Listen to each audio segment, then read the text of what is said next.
우리가 지난 주간엔 시험이라는 주제를 생각해 봤는데 시험에 대해서 공부를 하고 나니까 시험이 많아지는가요? 적어지는가요? 더 많아지는 거예요. 네, 그게 정상입니다.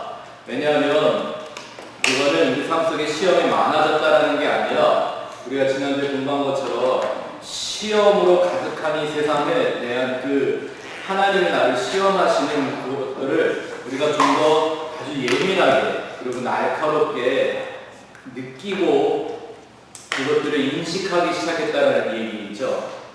그래서 평소에는 내가 그냥 아무렇지도 않고 살던 것들이 하나님의 말씀을 알면 알수록 그것이 시험이라는 주제로 작동하기를 시작한다는 걸 봅니다. 시험이 반드시 우리 인생에 필요하고 하나님이 그의 인생들을, 그의 자녀들을 하나님의 사람으로 만들어가는 데 있어서 시험은 꼭 필요한 재료라는 것. 그래서 세상에는 고통도 있고 억울함도 있고 슬픔도 있고 아픔도 있다라는 것을 하나님이 알게 하시는 내용을 지난주에 같이 한번 공부해 봤죠. 이 시험이 한 주간 동안에는 시험에 대한 생각을 좀 많이 하셨을 텐데 시험이 항상 찾아오면 내 믿음이 진리에 대해서 그게 실제인가 아닌가를 분명하게 보여줍니다. 오늘도 이제 순종이라는 주제 때문에 그 얘기를 많이 하겠지만 믿음은 뭐라고요? 바라는 것의 실상, 보이지 않는 것들의 증거. 이 실상과 증거가 되고 있는가, 나타나는가, 그것은 시험을 통하지 않으면 발견할 방법이 없습니다. 실상이 아니고 증거가 나타나지 않는다면 그 믿음은 관념이지 믿음 아닙니다. 많은 사람들이 이 세상적인 개념으로 믿음을 하나의 철학적 관념인 것처럼 종교적인 관념인 것처럼 생각을 하는데 결코 그렇지 않습니다. 믿음은 반드시 실상이고 증거가 되려고 하는 속성을 가지고 있습니다. 그래서 그게 믿음, 이 실상과 증거가 되지 않는다면 그건 아직 내 안에 관념으로 자리 잡고 있는 것이 나를 자유케 하고 나를 완성해가는 진리가 된 것은 아니라는 것을 우리가 시험을 통해 알 수가 있습니다. 또 우리가 꼭 기억해야 될 것은 시험은 원래 목적이 하나님이 우리를 낮추시기 위함입니다. 낮춰야 높여주실 수 있기 때문에 먼저 우리를 깨트리고 우리를 낮추시는 것이 하나님이 하시는 일입니다. 우리가 요즘 이제 팔복 주일날 공부하기 시작했는데 팔복에는 모든 얘기들이 뭐예요? 우리를 다 깨트리는 얘기들이에요. 가난함, 애통함, 이제 또 그 후에 온유함 이런 거 다 배울 텐데 이게 다 뭐에 관한 얘기냐면 하나님의 진리를 깨닫고 그 진리가 실상이고 증거가 되게끔 하시기 위하여 우리를 끊임없이 깨트리는 하나님의 손길이라는 걸 우리가 계속 볼 수가 있습니다. 우리가 시험 때 성공도 하지만 실패도 많이 합니다. 근데 정말 하나님의 진리를 가지고 시험 가운데 시험을 통과하면 그것이 실패이건 성공이든 상관없이 하나님이 그 모든 것들 갖고 선을 이루어 주신대요. 시험의 때에 진리를 선택하지 않으면 거기서부터 진리가 아닌 다른 길로 빠져들어가기 시작합니다. 그게 우리 양이라는 우리 존재들의 특성이거든요. 우리가 지난 주일 아침에 1대1 공부할 때 양 얘기 많이 했는데 양의 특기가 뭐라고요? 각기 제 길로 갔거늘. 이게 양의 특기란 말입니다. 가만 내버려두면 진리를 안 따라가고 내가 원하는 내가 편한 혹은 내가 피하고 싶은 길로 가게 되는데 시험이 하나님이 그것을 항상 드러내게 하신다는 거죠. 그래서 끝까지 우리가 죄와 싸우기를 피 흘리기까지 할 수 있는 사람이 될 수 있을 때까지 하나님이 끊임없이 우리를 시험하고 훈련해 가십니다.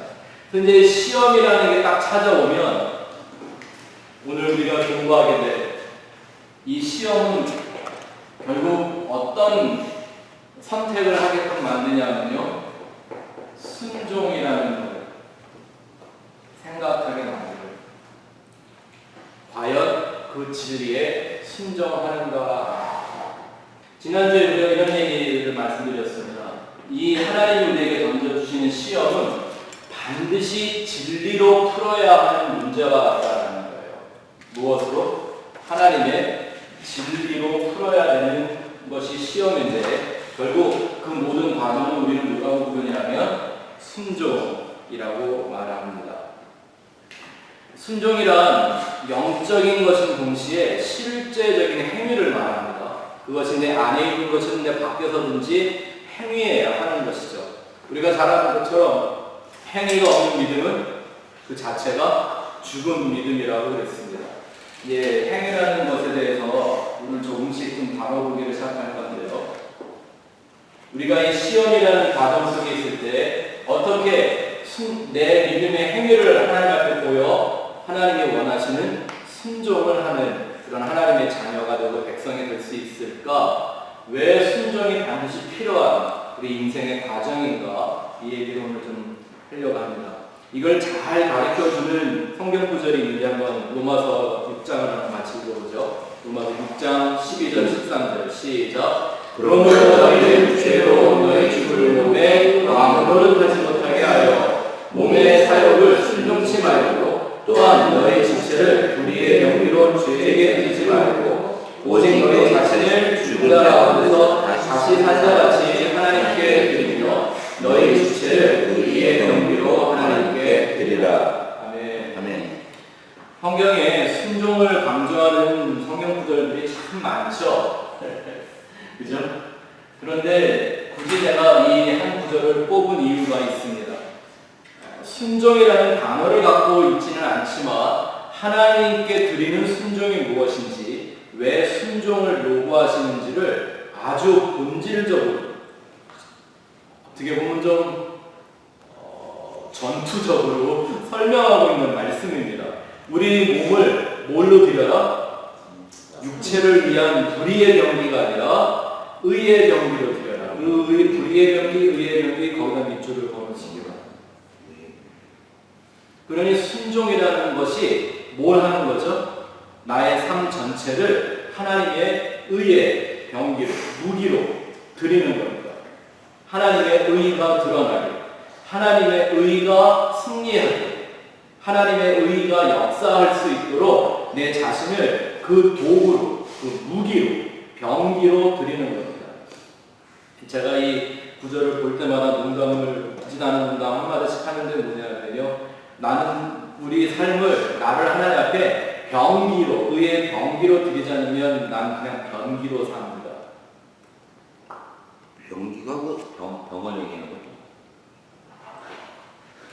여기 병기는 이 병기는요, 무기 혹은 도구 이런 의미가 있는 거고요. 제가 지금 말하는 건 이 병기.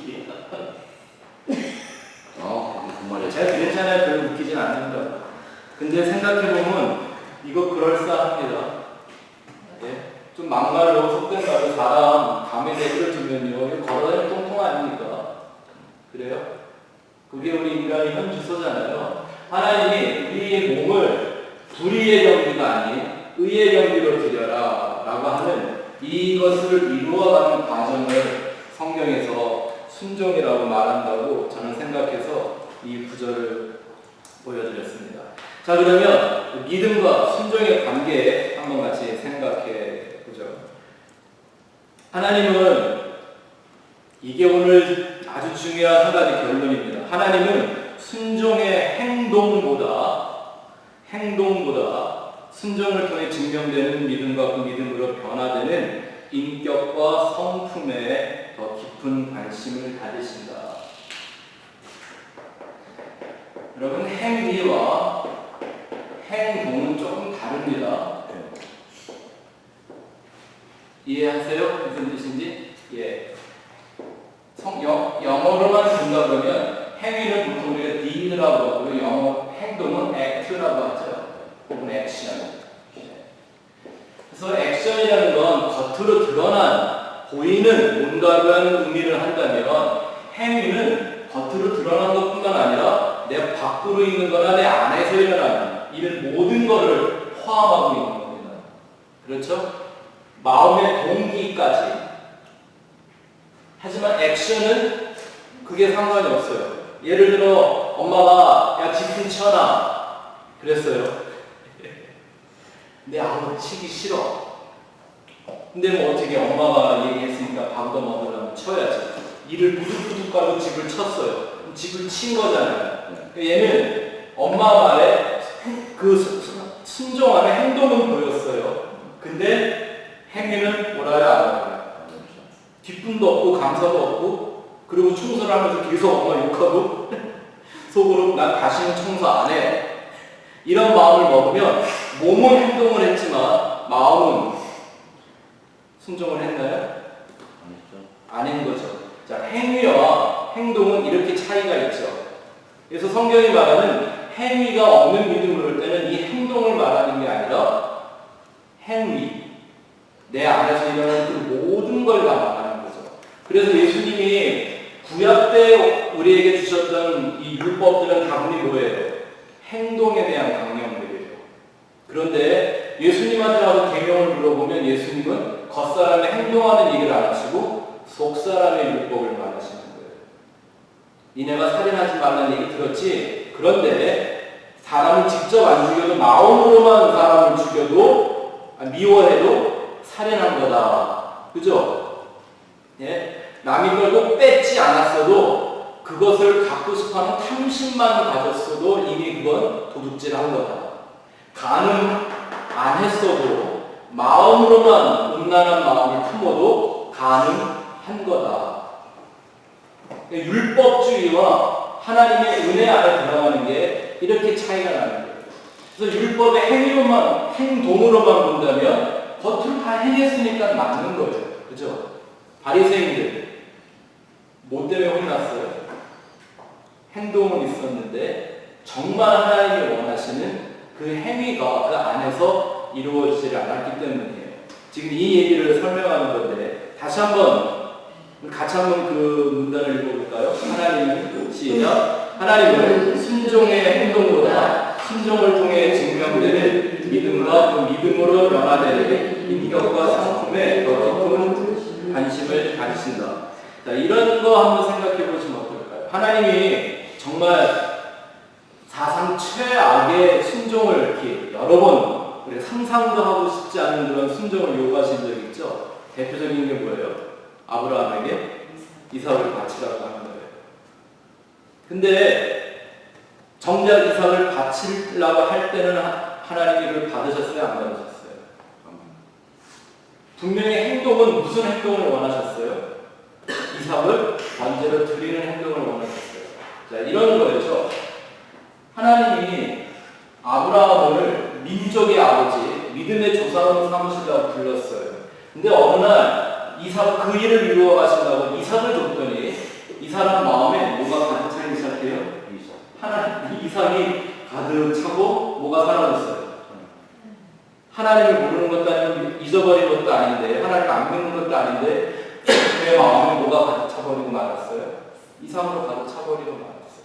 그러니 아브라함을 향한 하나님의 그 놀라운 계획을 이루려면 뭐부터 하셔야 돼요? 아브라함으로 다시 이삭을 빼버려요. 제거해야 한다는 거예요. 왜요? 그래야 이 사람이 믿음의 온전한 행위를 갖는 사람이 되니까. 그래서 이삭을 죽여도 당장 죽이라고 안 하시고 3일 길을 걸어가라고 만든 거예요.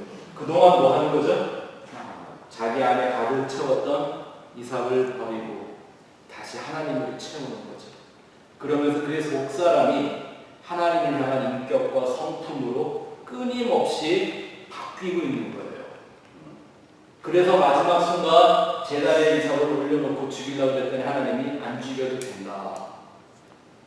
말 아니라 뭐라고 그러셨어요? 이제부터 내가 너를 나와 나의 벗이다, 친구라고 부르겠다. 그 얘기는 뭐예요? 네가 나와 같은 마음, 같은 성품을 가졌구나 라는 하나님의 인정과 칭찬인 거죠.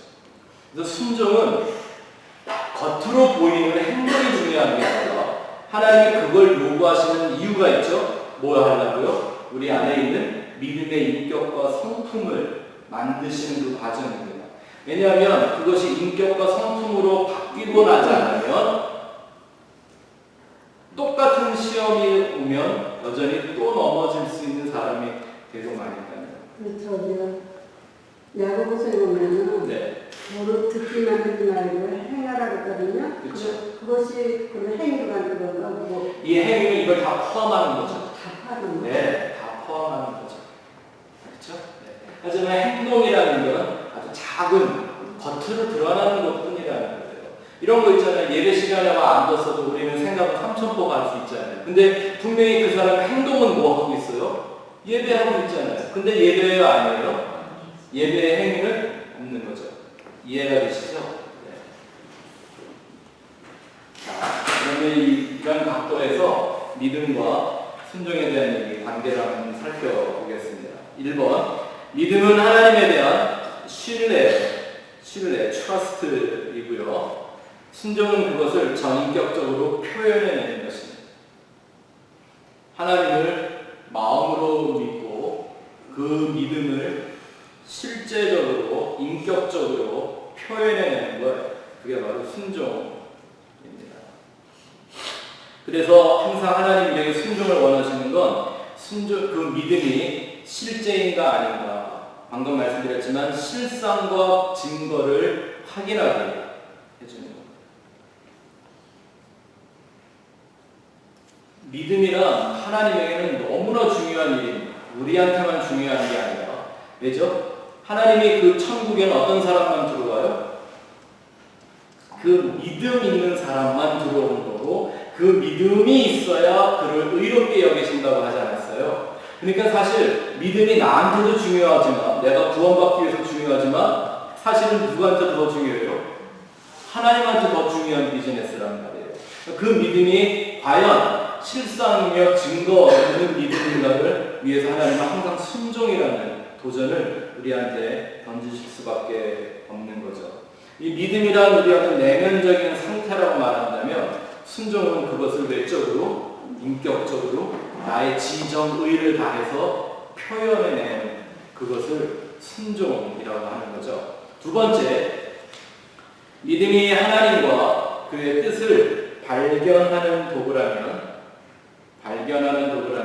순종이라는 그 도구를 사용하는 것입니다.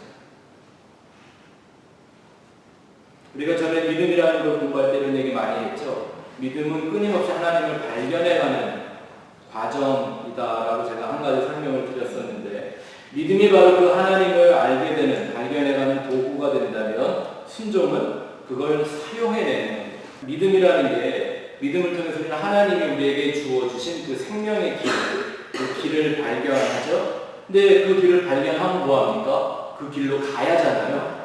예수가 길이요 진리요 생명이라고 그랬는데 안 가면 소용없잖아요. 그죠? 예수님이 나를 따라오라고 그랬는데 예수를 알지만 따라가지 않으면 소용없잖아요.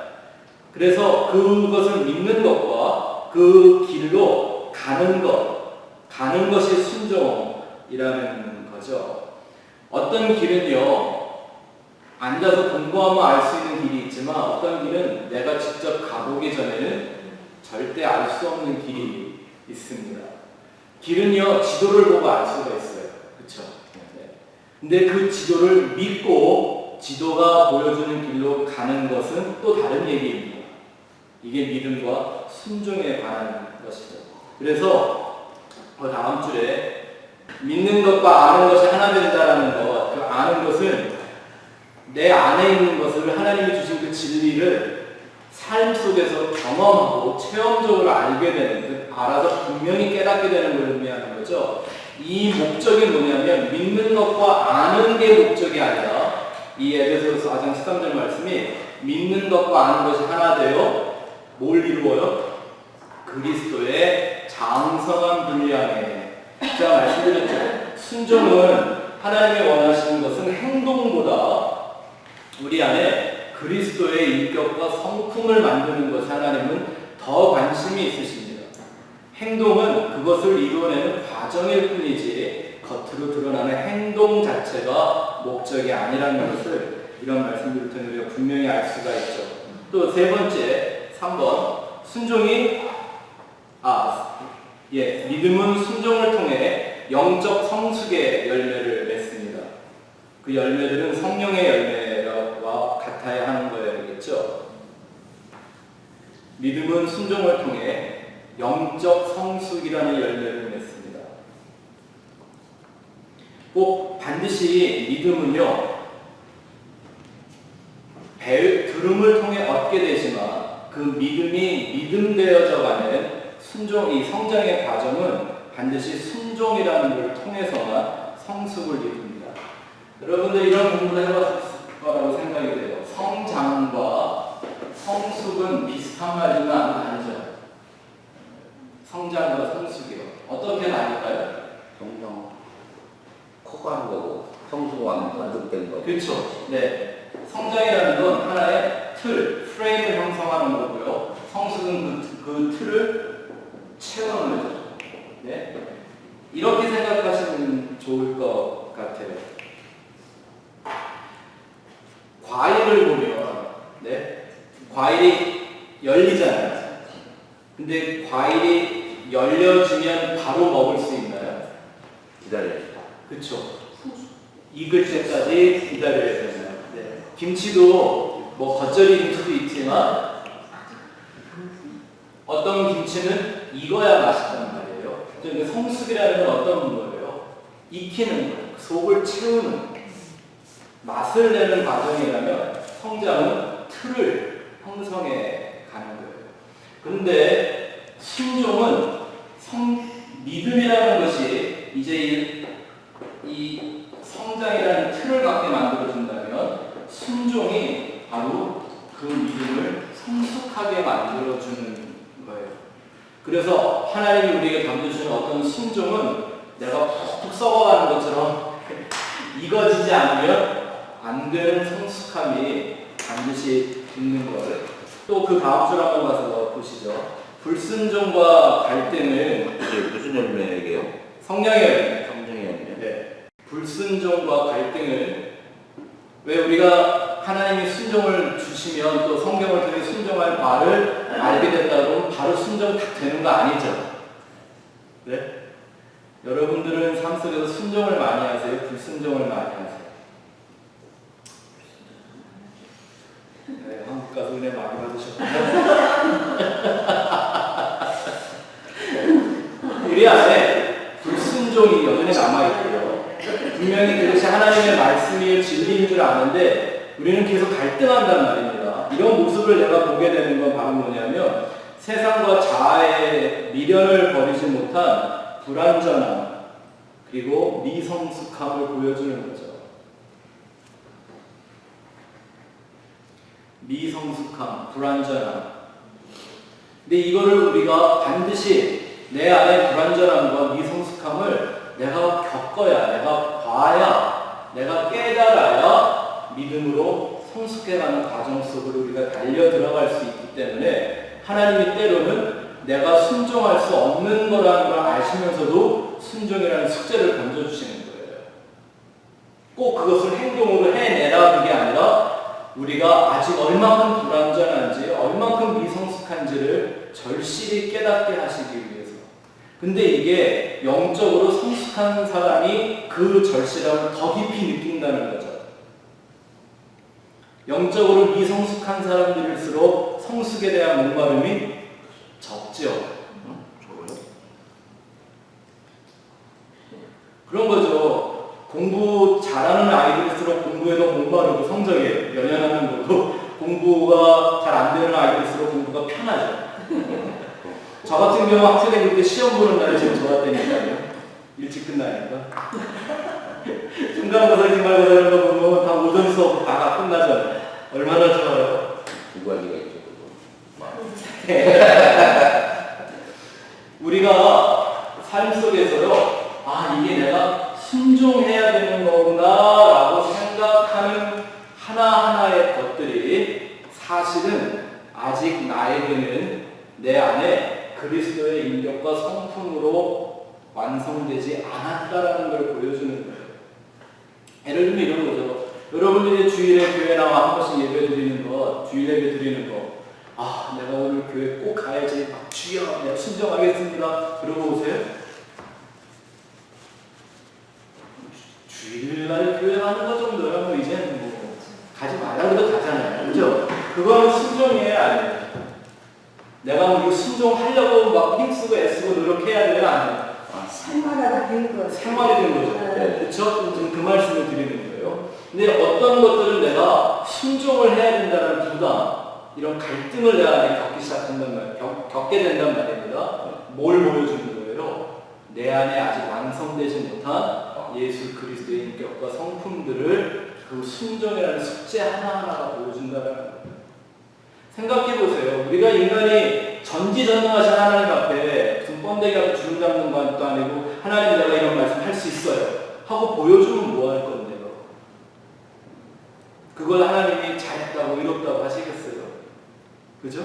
그럼에도 불구하고 그 별것도 아닌 순종을 우리에게 계속 요구하시는 까닭은 바로 내 안에 그리스도의 성품을 그들이 천국에서 하나님과 함께 살 거니까.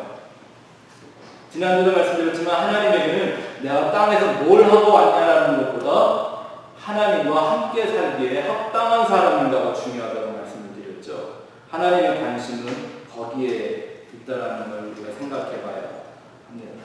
그래서 하나님 앞에는 종교적인 순종이라는 행동이 중요한 게 아니라 그것이 나의 속사람의 인격이 되는 게 중요한 거죠. 자, 네 번째, 순종이 제사보다 낫습니다. 여기서 말하는 제사라는 건 제사의 형식을 의미하는 거죠. 네. 제사라는 말로 그냥 성경에 써놨지만 사실은 여기서 말하는 건 하나님이 제사를 가르쳐주는 원래 그 제사의 의미가 아니라 제사의 형식만 지키는 그 부분들을 얘기한 거죠.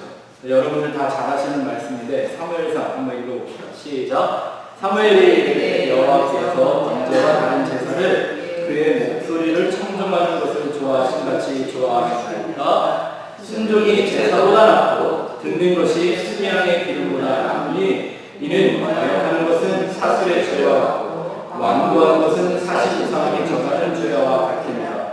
왕이 여호와의 말씀을 버렸으므로 여호와께서도 왕을 버려 왕이 되지 못하게 하셨나이다. 아멘. 뭐 이런 이 말씀 여러분들이 잘 아실 건데요. 여기서 우리가 하나 주의해 봐야 될 것이 뭐냐면 이 말씀이 어느 때 증거된 말씀이죠? 원래 사울이 왕이 되고 나서 그 이스라엘의 전쟁을 할 때에는 반드시 선지자가 와서 제사를 먼저 하나님 앞에 드리고 하나님이 그 제사를 받아주시고 나면 전쟁을 해야 했어요. 근데 사무엘 선지자가 좀 늦게 오는 것 같으니까 정시에 오고 있었는데, 그쵸? 네. 근데 항상 이 급한 사람은 시간이 없는 거예요. 사울이 하나님이 원하신 그 모든 형식을 다 따라서 제사를 드렸어요. 누가 하는 게 뭐가 중요하겠냐는 거죠. 그죠? 제사 드리면 똑같은 방식으로 드렸으면 하나님이 받아야 되는 거니까. 그랬는데 그 시간에 사무엘이 와서 한 말이 바로 이 말이에요. 재미있는 게 그 밑에다가 그 말씀에다 몇 줄을 좀 그어놓으세요. 여호와의 말씀을 버렸으므로. 이게 왜 굉장히 중요한 말씀이냐면요. 사울은 하나님이 제사를 드려야 한다는 그 방식, 말씀으로 주신 그 방식대로 제사를 했단 말입니다. 그런데 말씀대로 했다 아니면 버렸다. 버렸다. 네, 좀 이따가 예수님이 이와 같은 말씀을 또 한 번 하시는데 바리새인들한테 그 의미를 한번 살펴볼 거예요. 이런 것이 바로 뭐냐면 율법적인 행동만 보이는 헛된 믿음이라는 거죠. 근데 하나님한테는 그것이 오히려 말씀대로 한 것처럼 보였는데 행동은 그렇게 했는데 하나님은 오히려 그걸 그렇게 안 받아들이시고 말씀을 버린 걸로 인정하시고, 그렇죠? 그 불순종은 마치 우상 숭배하는 것과 똑같다. 그래서 하나님이 당신을 버렸다. 이렇게 지금 사무엘이 말씀하고 있는 겁니다. 그 아래 줄 한번 보시면요. 그래서 이렇게 한번 말해볼 수 있죠. 자기를 위한 율법주의적인 순종은 오히려 하나님을 버림과 같다. 자기를 위한 율법주의적인 순종은 하나님을 버림과 같다. 하나님의 요구에 순종한 게 아니라 지금 사울은 뭐에 순종한 거예요? 자기의 급한 마음. 적군이 막 쳐들어오고 전쟁을 해야 되는데 이 전쟁에 패하지 않고 나라를 지키려면 뭐부터 해야 되니까? 제사를 지내야 되니까 자기의 필요에 따라 자기의 목적과 자기의 욕구에 충실했던 거예요. 그러니 겉으로 볼 때는 하나님 앞에 드리는 제사의 모양은 다 갖췄는데도 오히려 하나님을 기쁘신 게 아니라 하나님으로부터 버림을 받게 만들었어요. 우리가 신앙생활 하는데 이런 거 굉장히 조심해야 돼요. 그 사울을 버렸던 하나님을 우리가 아버지라고 부르며 산다니까요.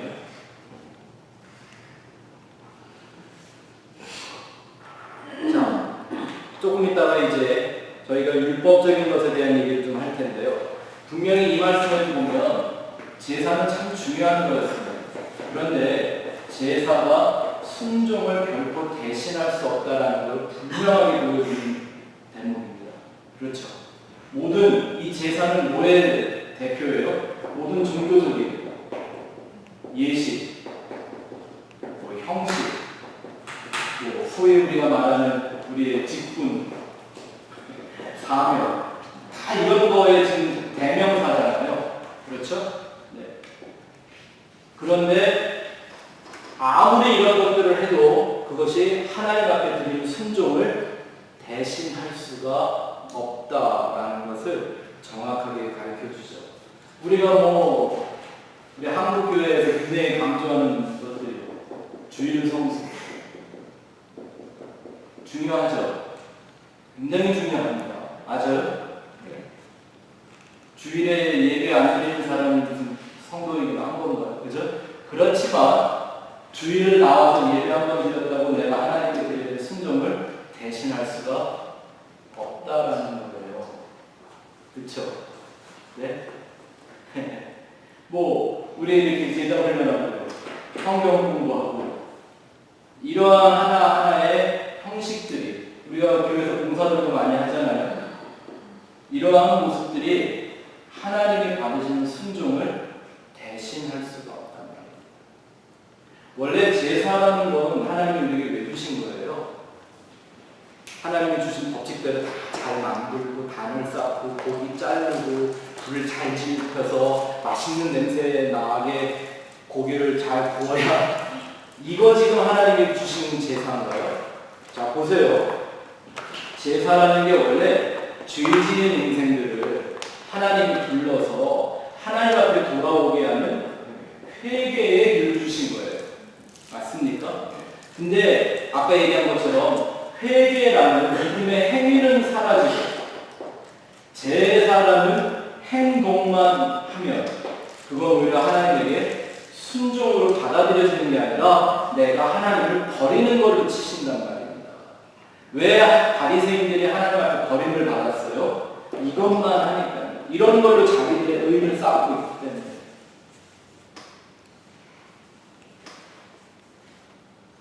그래도 보면 자기 삶 속에서 이루어지는 실제적인 순종이 없는 사람들일수록 이런 게 강해요. 왜? 나를 포장을 해야 되니까. 그렇게 보여야 되니까. 또 이런 걸 다 열심히 하는 이유가 뭐냐면 불안해요. 그걸로 나의 죄값을 치른다고 자꾸 생각하거든요.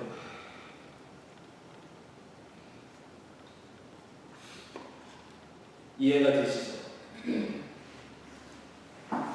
하나님이 우리를 의롭게 여겨주시는 그것이 뭔지를 모르기 때문에 내가 열심을 다해서 힘을 다해서 나를 증명해냄으로써 하나님이 나를 옳다고 여기게 봐주길 바라는 거예요. 십자가의 원수로 가는 길이죠. 이해가 되세요?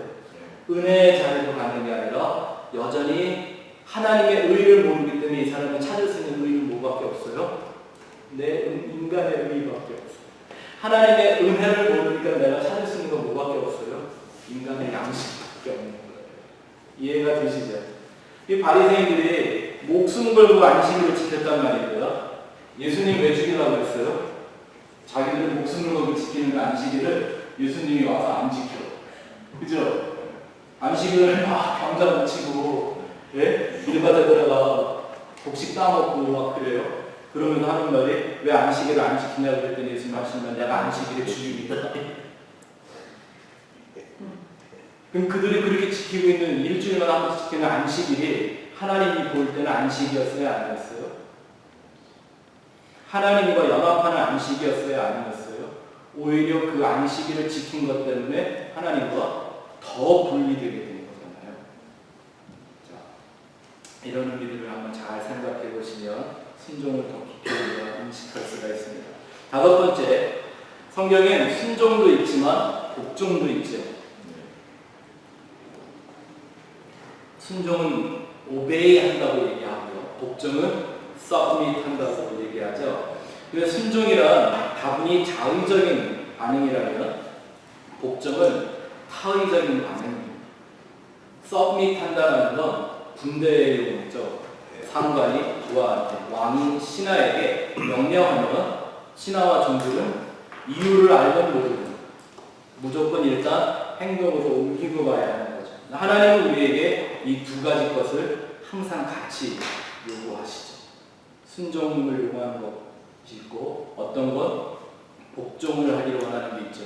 안타깝게 우리 한국말 성경에 이게 잘 구별이 안 되어 있는데 성경을 보시다가 어떤 건 너무 이 하나님의 그 순종이라는 계명들이 수초하게 들려줄 때 영어 성경을 한번 펴보세요. 단순히 오베이가 아니라 submit라고 되어 있어요.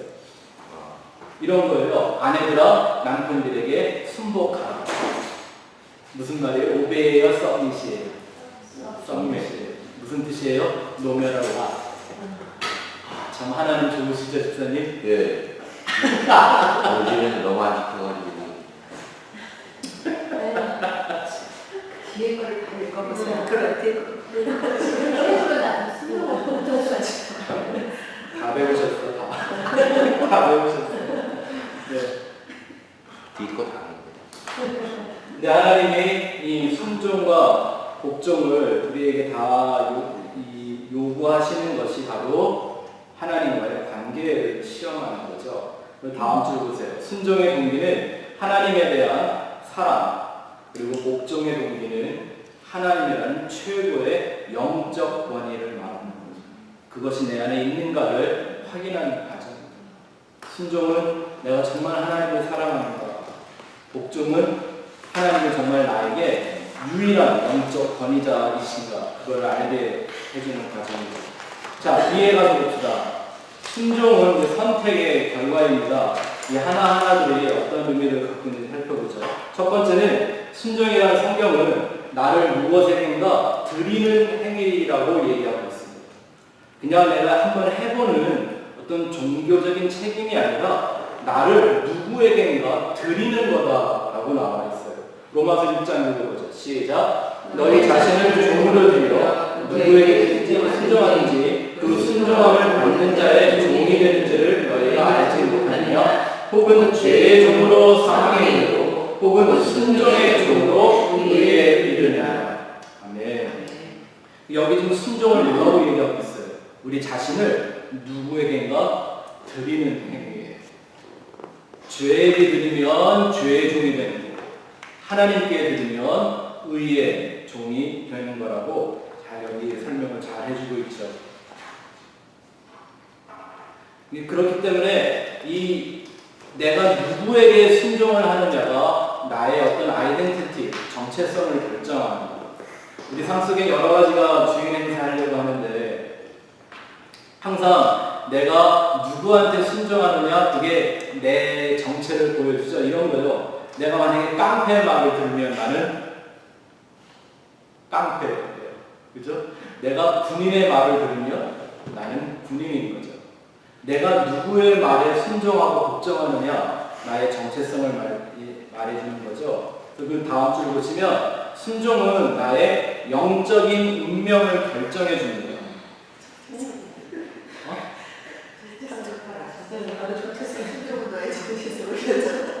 에이, 내가 똑같은 말을 계속 하겠어요? 똑같은 말이에요. 영적인 운명. 네. 운명. 짜자자잔.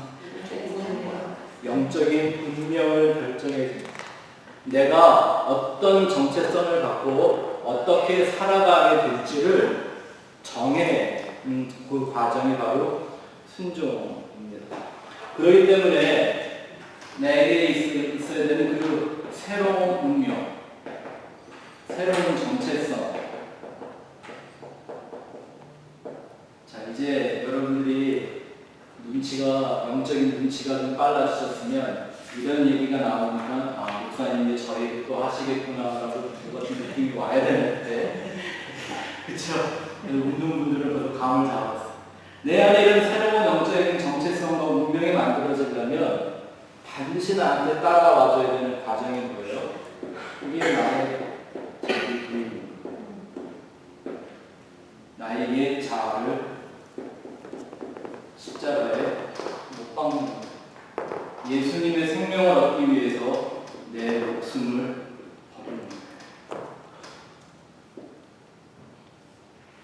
그 순종이라고 해야 되는 그런 부분들은요, 아까 우리가 얘기했죠. 생활이 돼서 전혀 나한테 어려워지지 않은 일들이 있지만 아직도 내가 뭔가 선택을 해야 되고 힘을 써서 열심을 내서 해야 되려는 어떤 순종의 종목들이 있을 때는요, 그걸 순종하기 위해서 꼭 따라오는 게 뭐죠?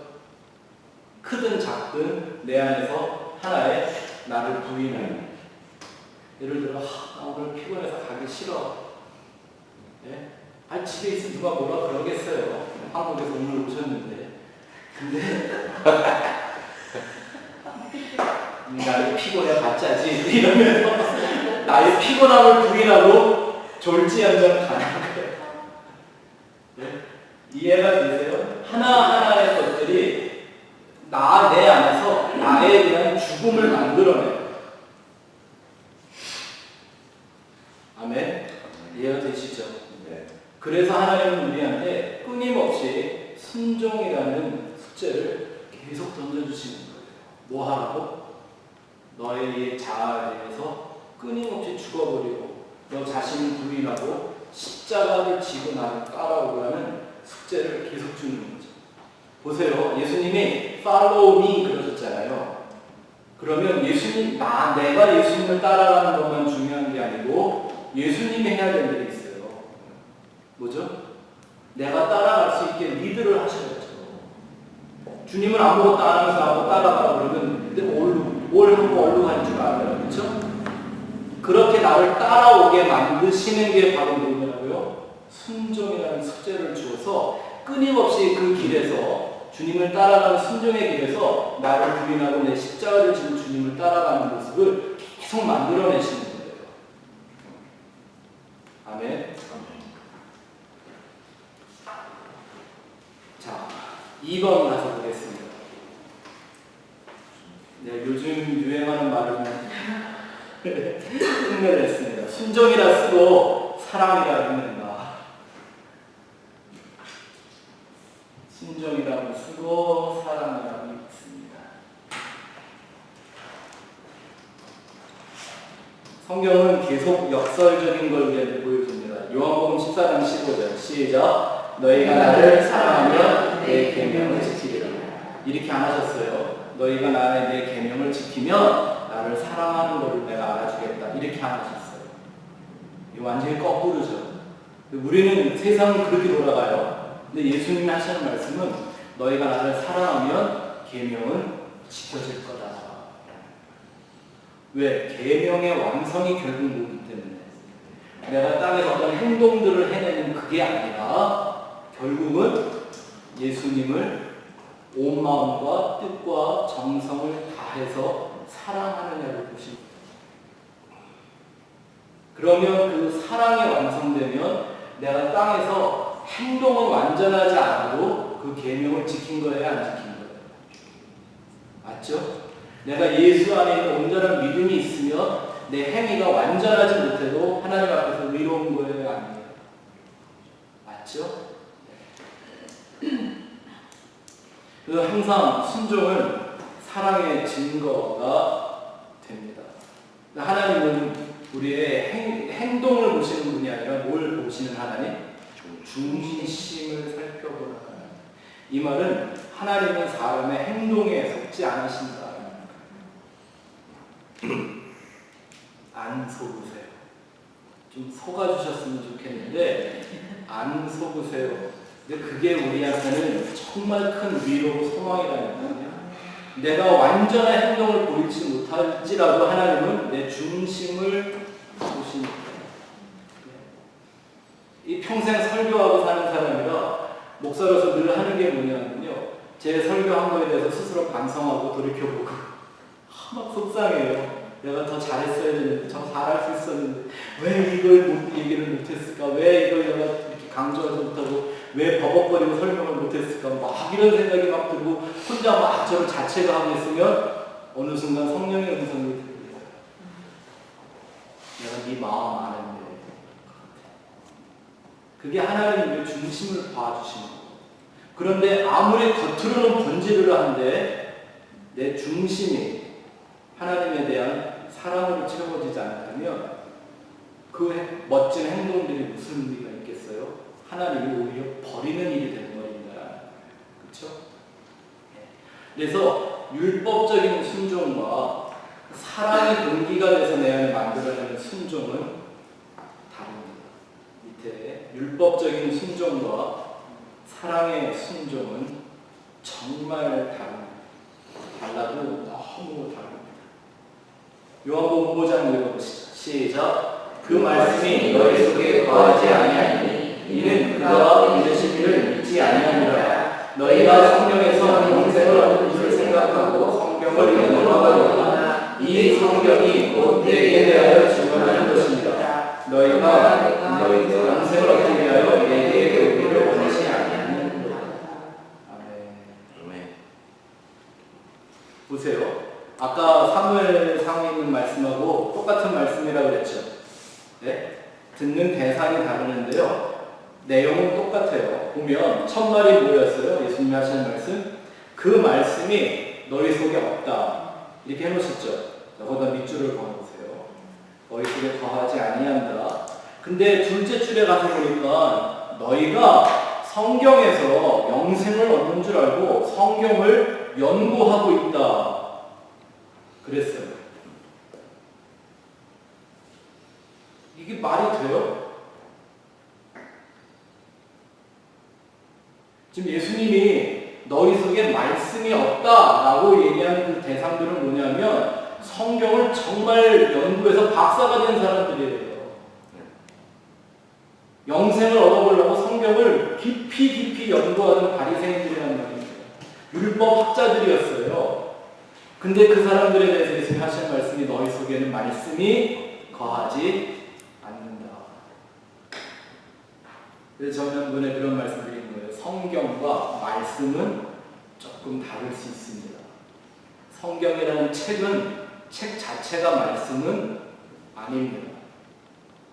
우리는 성경을 통해서 말씀을 얻어야 합니다. 맞습니까? 아멘. 네. 성경을 통해서 말씀을 발견하는 겁니다. 성경을 통해서 말씀을 믿고 그 말씀 가운데 거하는 인생이 되어야 하는 거죠.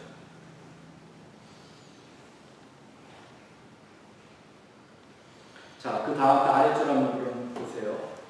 순종은, 율법적인 순종은 자기 만족과 기복적으로 흐르게 되어 있습니다. 율법적인 순종은 자기 만족과 다분히 기복적으로 흐른다. 무슨 말입니까? 내가 순종했으니까 복 받겠지라는 걸로 가는 거예요. 그냥. 너무 단순하죠? 네? 이 천지를 창조하신 그 하나님의 진리가 그렇게 우스울까요? 자, 그런데 복음적인 순종, 지금 예수님이 말씀하시는 그 복음적인 순종은 언제나 자기 부인으로 이어집니다. 이 바리새인들이 성경을 그렇게 열심히 연구하면서 구축을 해간 게 뭐예요? 자기들의 의예요. 그래서 아주 그 모습을 극한 대조를 놓고 비교를 하잖아요. 바리새인들이 하나님 앞에 기도하는 것과 세리가 기도하는 걸 딱 비교하시잖아요. 바리새인은 어떻게 기도했다고요? 하나님 앞에 가고 하나님 내가 저 세리와 같지 않아서 너무 감사합니다. 이런 것이 불법적인 순종의 문제인 거예요. 근데 오히려 그 세리는 그 손가락 숟가락을 못 먹는 사람이 성전 안에도 못 들어가고 문 앞에 엎드려 통곡을 하는 게 하나님이 받으시는 기도는 그렇게 심령이 가난해지 그 기도를 오히려 하나님은 받아주시는 거라고 얘기하고 있습니다. 복음적인 순종이라는 것이 참 무섭죠. 구약의 순종은 이렇게 겉으로만 하면 됐는데 여러분들에게 순종 그러면 대부분 생각하는 그 계명들이나 명령들이 다 어디 있는 것들이에요? 구약에 나와 있는 뭐 하지 마라, 하지 마라, 하지 마라, 맨 그거죠. 근데 사실 우리가 정말 관심을 갖고 해야 될 순종의 말씀들은 어디에 더 많이 있어요? 신약에 나와 있죠. 근데 그 신약에 있는 말씀들은요, 겉으로 하는 게 뭐가 있어요? 없어요?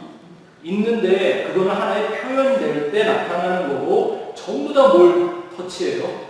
내 속사람을 터치하는 거예요. 예수님이 오시자마자 얘기를 하신 게 심령이 가난한 자가 복이 있다. 그 안에서부터 시작을 하는 거예요. 심령이 가난해져야 된다. 이게 명령이라는 거예요. 우리가 순종해야 돼요. 애통하는 자가 복이 있다. 그게 우리가 순종해야 될 계명이라는 거예요.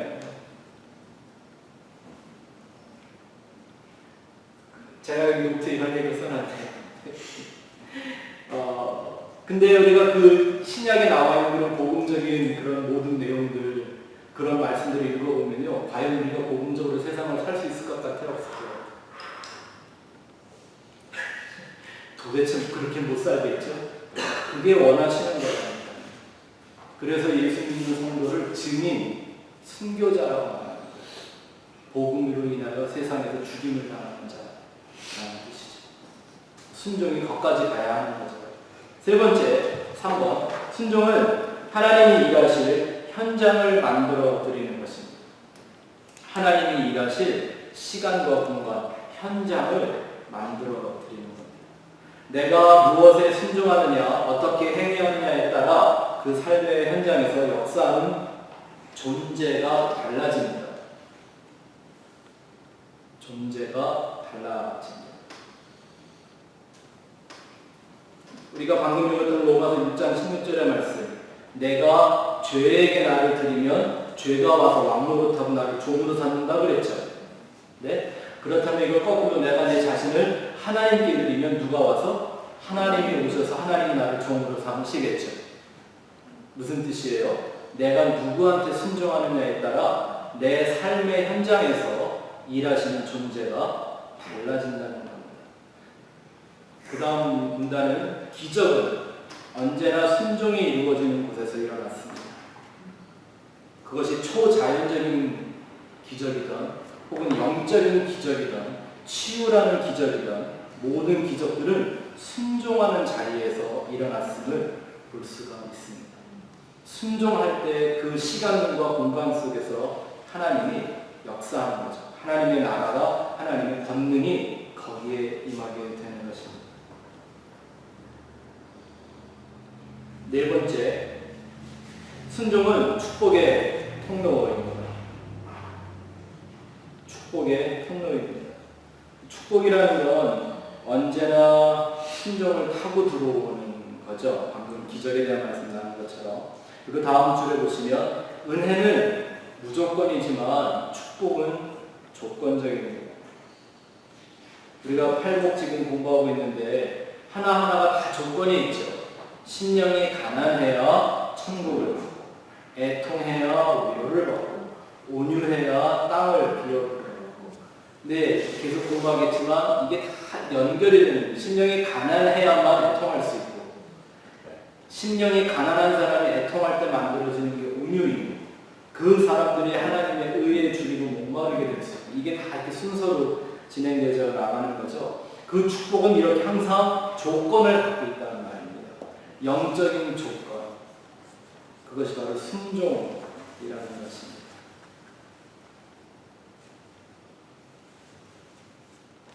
순종하는 한 사람은 언제나 그 신령한 축복의 모형이 됩니다. 모형. 이게 우리의 소원이죠. 내가 땅에서 예수님의 형상으로 예수의 모형으로 드러나는 거예요. 누군가 나를 기억해 줄 때 저 사람은 정말 예수님처럼 살다갔다 라고 얘기해 줄 수 있는 그 사람은 그냥 우리가 보통 좋은 사람들에 대해 하는 그런 칭찬 말고 그 삶이 정말 예수와 그 진리와 같았다라고 말했습니다. 그래서 이 순종하는 사람들이 바로 그 모형이 되는 거예요. 그래서 히브리서 11장에 보면 그 믿음의 전당에 그 유명한 사람들의 얘기가 다 나오잖아요. 아벨부터 시작을 해갖고요. 네? 다 이게 뭐 하는 사람들 얘기예요? 순종을 이루어낸 사람들의 얘기이기 때문에 그렇습니다. 다시 그래서 말씀드리지만 하나님이 우리에게 순종을 요구하시는 것은 행동이 목적이 아니라 그건 과정이라고 했어요. 행동이 안 중요하다는 게 아니라 네? 행동이 순종이 아니라 그 행동하는 과정을 통해서 우리 안에 예수 그리스도의 인격과 성품을 완성하시기 위함이라고 말씀드린 것 그걸 계속 기억하셔야 합니다. 자, C에 가서 보죠. 순종은 그냥 되지 않습니다. 훈련해야만 되는 거죠. 첫 번째, 순종은 배우는 것입니다. 순종은 기다린다고 되지 않고요. 믿음 좋아지면 할게요. 그런 때는 안 옵니다. 하나님의 때가 되는 거겠죠? 그런 때는 안 옵니다. 하나님의 시간은 하루가 1000년 같고 1000년이 하루 같다고 그랬는데 안 옵니다. 히브리서 5장 8절 9절 읽어보자. 시작. 그가 아니시면서도 당신 고난으로 순종함을 벌써 온전하게 되었은지 자기에게 순종하는 모든 자에게 영원한 구원의 근원이 되시고 그다음 밑줄을 누구 얘기죠? 아들이시라도 예수죠. 고난으로 순종함을 배워서 온전하게 되셨습니다. 이게 우리가 순종을 공부하는 최고의 목적이죠. 고난으로 순종함을 배워서 온전하게 되셨는지 그의 순종으로 말미암아 우리도 순종할 수 있는 사람으로 만들어내는 구원의 섭리가 이 안에 담겨 있는 것. 예수님도 십자가를 통해서 순종을 배워야 했고 그에게도 고난이었다고 했습니다. 아들이신 분 전능하신 하나님이었는데도 순종이 그에게도 역시 고통스러운 거였다는 건 분명한 건요. 순종은 절대 자연스러운 게 아니라는 거예요. 배움과 교육의 과정을 통해서 만들어지는 거죠. 여기는 뭐 음악을 하시는 분들이 조금 있어서 이런 얘기가 좀 하면 좋을 것 같아요. 노래를 부르면 내가 소리 잘 내고 싶다고 좋은 소리 딱 듣고 내가 해야 될 소리 딱 내는 소리가 나와요? 안 나와요? 좋은 소리 내는 방법을 계속 순종을 해야 어느 순간 그 좋은 소리를 갖게 되는 거죠. 우리 삶 속에 예수 그리스도의 그 인격과 성품을 끊임없이 만들어가는 그 과정, 그것이 자기 고난, 자기 부인, 자기 십자가라는 고난의 과정이 있더라도 그것을 통해서만 온전하게 된다고 성경이 우리에게 말씀해 주고 있는 것을 잘 기억해야 합니다. 다음 페이지. 영적인 성숙이란 순종의 범위를 넓혀가는 것입니다. 순종의 범위. 다른 말로는 영역이라고 할 수 있고요. 또 다른 말로는 깊이라고 할 수가 있죠. 아까 우리가 제사라는 얘기를 하면서 그 제사가 대표하는 하나님이 원하시는 제사가 아니라 순종이다. 제사라는 행동이 아니라 하나님의 말씀을 청종하는 거다. 청종한다는 게 아주 주의 깊게 듣는다. 뜻을 알기 위해 듣는다는 말이거든요. 그냥 듣는 거 아니라. 네. 그리고 그 다음에 나오는 하나님은 수양의 듣는보다 그의 말씀을 듣는 걸 좋아하신다. 여기서 듣는다는 건 listen이 아니라 hearing. 무슨 뜻이에요? 여기서 이 듣는다는 말은 우리 조선말에 너 이렇게 말 안 들어? 귀가 안 들린다는 얘기인가요? 아니죠. 순종하지 않는다는 얘기죠. 자, 그때 그 제사에 대한 얘기 우리가 많이 얘기를 했는데 뭐 거기 나와 있는 잡다한 여러 가지 그 종목들이 우리가 반드시 이 땅에서 교회를 이루고 공동체를 이루며 살아가기 필요한 일들이기는 하지만 사실 그렇게 깊이 있는 것들이 아니거든요. 이런 거 있어요. 내가 교회에 재미를 붙이잖아요. 그러면 그런 하나님에 대한 마음의 근심, 기쁨, 혹은 거룩한 부담에 대한 고난 이런 거 없이 그냥 얼마든지 할 수 있는 거 있어요. 저희 부모님이 저를 그나마 주일날 한 번이라도 교회를 나오게 만들어놓으려고 대학생 때 저한테 아주 거액의 월급을 주시면서 성가대 지휘를 시키셨어요. 1부에도 2부에도 두 탕을 다 뛰게 만들어놓고 그냥 더블로 받았죠. 뭐. 그러면 그 성가대를 지휘하는 게 저한테 힘들었을까요? 어려웠을까요? 거룩한 고난이었을까요? 아니었을까요?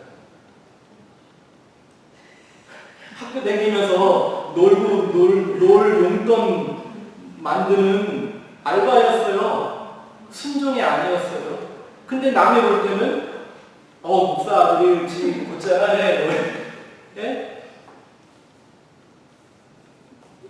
그리고 성도님들은 또 막 은혜가 박수치고 그래요. 또 내가 얼마나 무서웠나 몰라. 예. 제가 성가대 분기를 잡는 게 얼마나 쉬웠는지 아세요? 내가 대학교에 나같은 믿음 없는 사람들 꽉꽉 나와서 연습을 하는데 당신들이 이렇게 믿음 있다고 하면서 왜 연습을 믿냐고 이러면 고개를 들죠. 뻔뻔했죠. 그런 것들이 다 사실은 굉장히 깊이가 있는 것들이 아니란 말이에요. 정말 깊이가 있는 것들은 이런 모임이나 공동체라는 조직에서 만들어지는 게 아니라 나의 실제의 삶 속에서 만들어진다니까. 가족이라는 관계에서, 그렇죠? 직장이라는 관계에서 그 안에서 이루어지는 순종이 진짜 나를 그리스도의 형상으로 바꾸어내는 순종이 된단 말입니다. 자, 그 다음 고린도전 13장 11절 말씀에 바울이 그 얘기를 하죠. 시작. 내가 어렸을 때 말하는 것이 어린아이와 같고 깨닫는 것이 어린아이와 같고 생각하는 것이 어린아이와 같다가 장성한 사람이 되어서는 어린아이를 버리려노라. 이건 무슨 말을 하고 있는 거예요? 이 안에 사도 바울 안에 순종의 깊이가 달라진 것을 의미하고 있죠. 순종의 범위와 영역이 달라진 걸 말하고 있죠. 어린아이들일수록 별로 가치 없는 것들, 순간적인 것들에 만족하고 즐거워해요. 그런데 깊은 장성한 사람이 되어서 온전한 사람, 성숙한 사람이 되어져 갈수록 영원한 것을 위한 순종으로 나아가는 거예요. 그게 바로 내 속사람의 일이라는 걸 알게 되는 거죠. 두 번째, 그러기 위해서는 성경적인 지식과 지혜는 순종의 아주 중대한 요소입니다. 왜냐하면 하나님이 원하시는 게 뭔 줄을 알아서 해야 된다는 거죠. 아까 두 번이나 같은 구절의 내용의 구절을 말씀드렸지만 다 하나님을 위해서 한다고 제사도 지내고 성경을 연구도 했는데 하나님이 볼 때는 아니었다. 그러면 그건 뭐예요? 이 사람들은 하나님의 말씀을 지금 오해하는 거죠.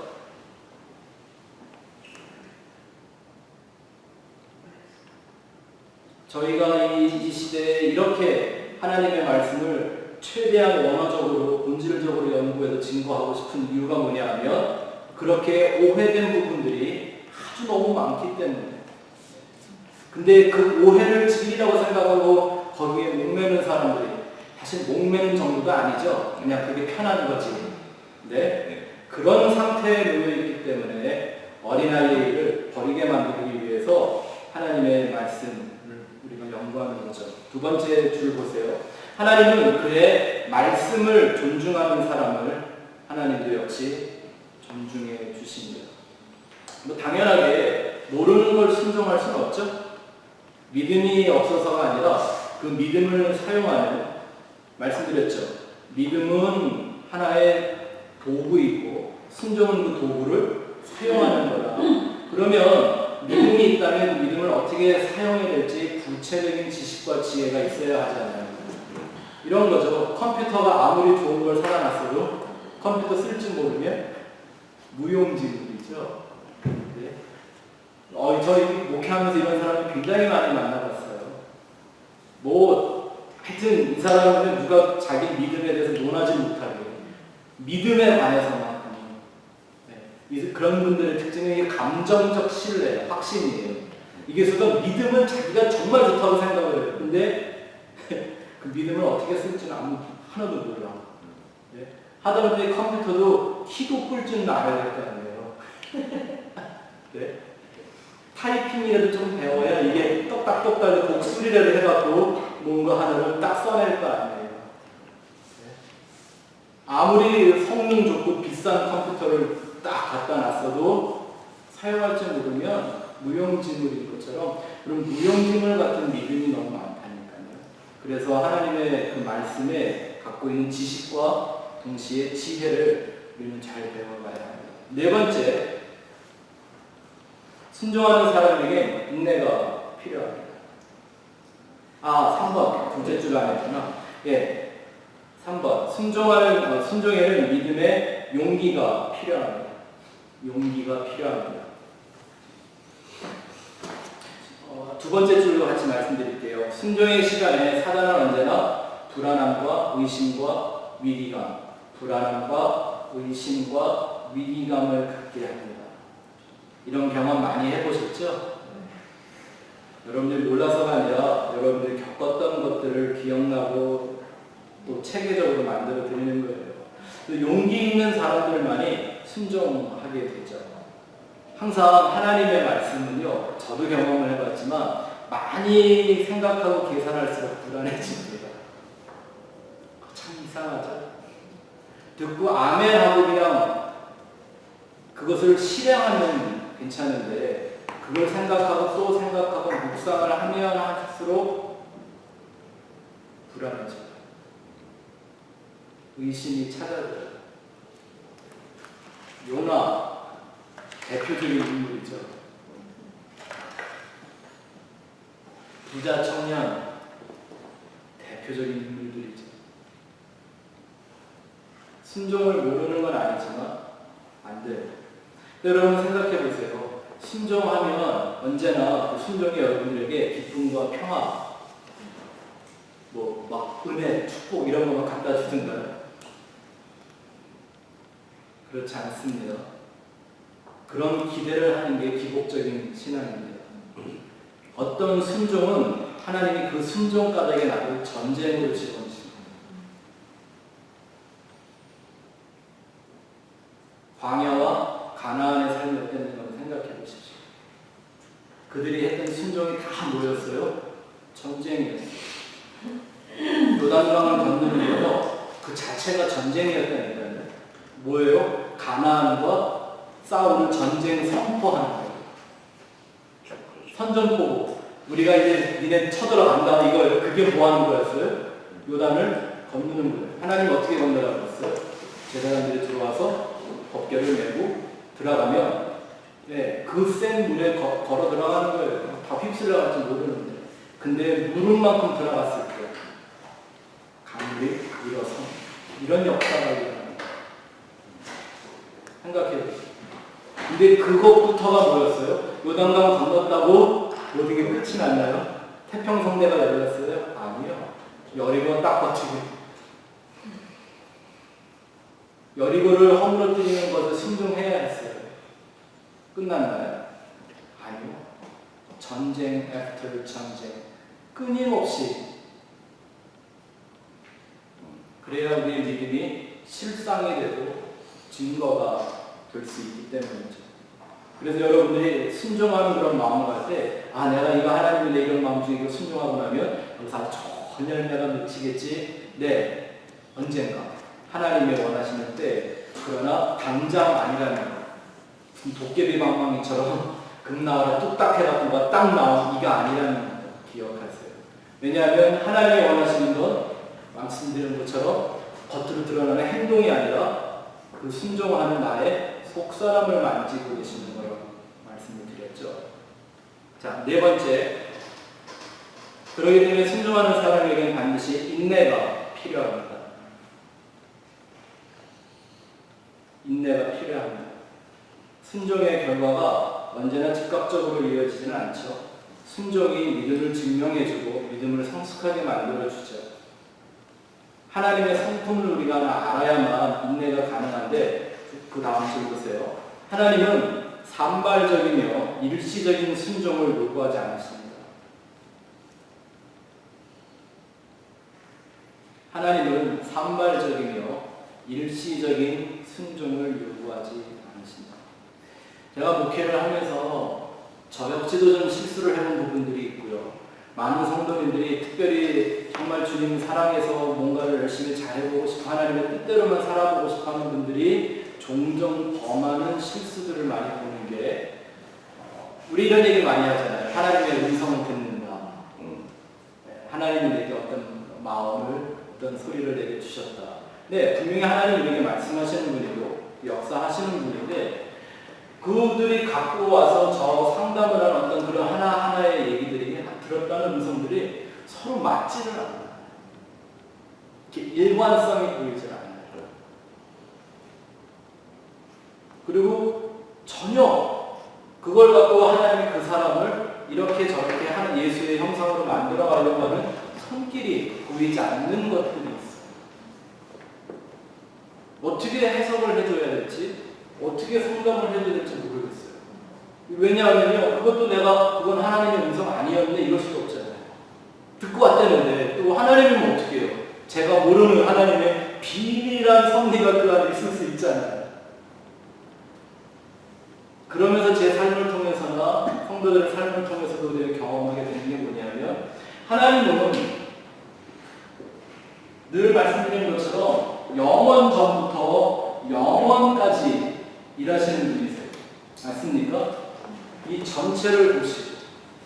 근데 하나님이 산발적으로 이런 때는 이렇게 저런 때는 저렇게 획일적이지가 않게 이런 때 이렇게 저런 때는 이렇게 내가 지난번에 너한테 이렇게 하라고 그랬더니 그게 그때 잘 안 맞았구나. 그럼 이렇게 해볼래? 너한테 그 길이 맞는 줄 알았더니 네가 가는 걸 보니까 그 길이 아니었네. 하나님이 이렇게 일하시나요?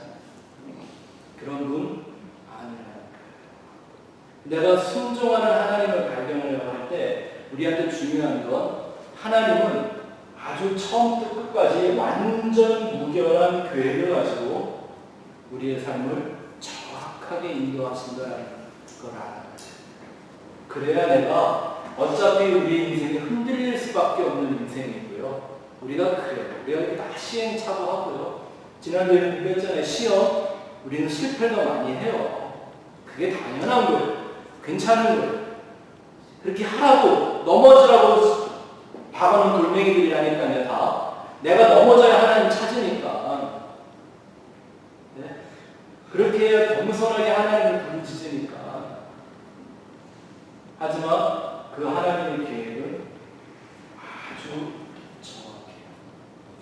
그것을 기억을 하셔야만 온전한 순종을 만들어낼 수가 있습니다. 성경에서 말하는 인내는 그냥 참고 기다리는 거 아니에요. 네? 아주 못된 시어머니 밑에서 기다리는 며느리 같은 그런 거 얘기하는 거 아니에요. 오히려 인내라는 건 이 하나님의 이 뜻을 찾아가는 과정을 그래서 이것이 나에게 온전히 깨달아진 전까지 움직이지 않겠다라는 그 마음의 자세를 인내라고 하는 거죠.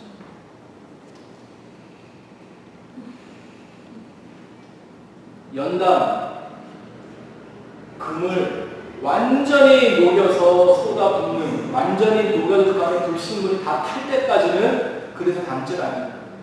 펄펄 끓이는 거예요. 계속. 그 안에서 견뎌내는 게 그게 인내라는 거예요. 5번. 그렇다면 우리가 해야 될 순종의 영역 크게 한 4가지만 보죠.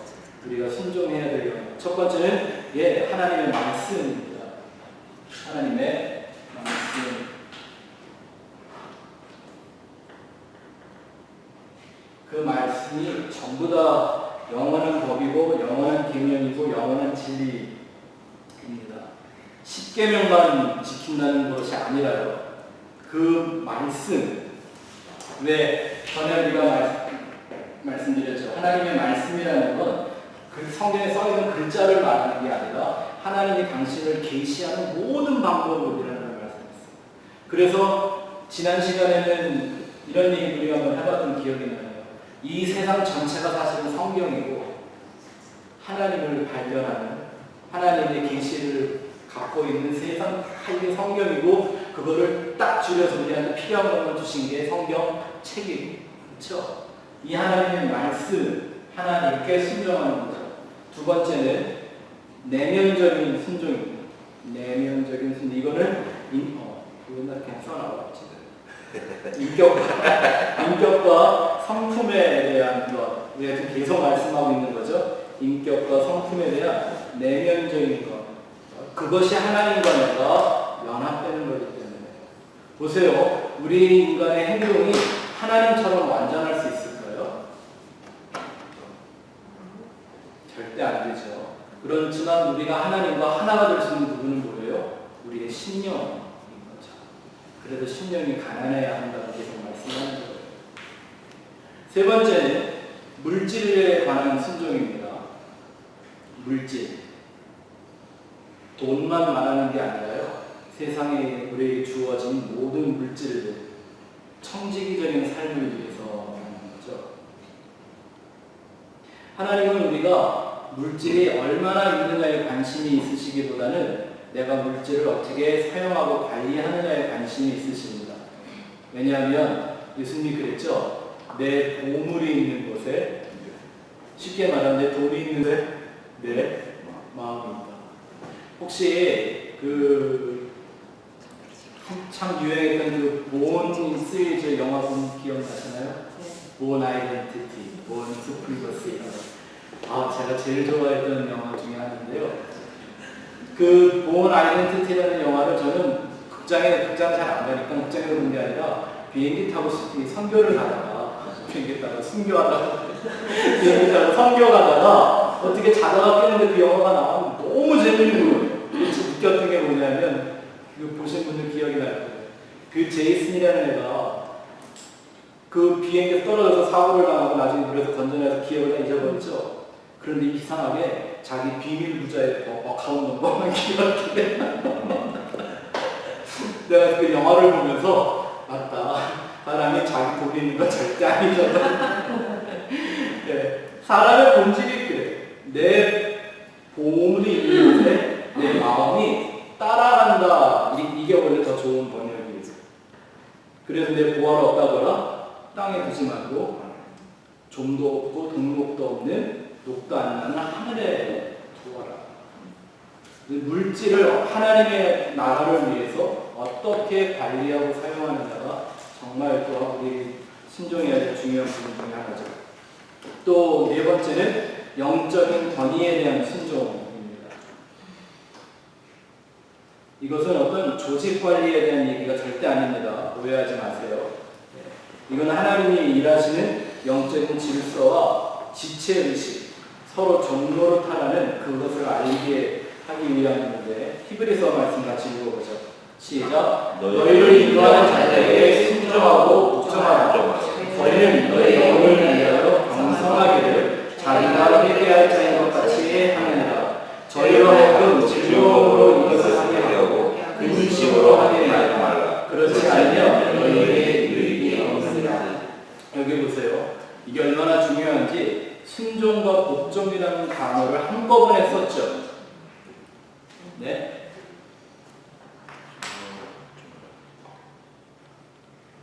너희를 인도하는 자들에게 순종하고 복종하라.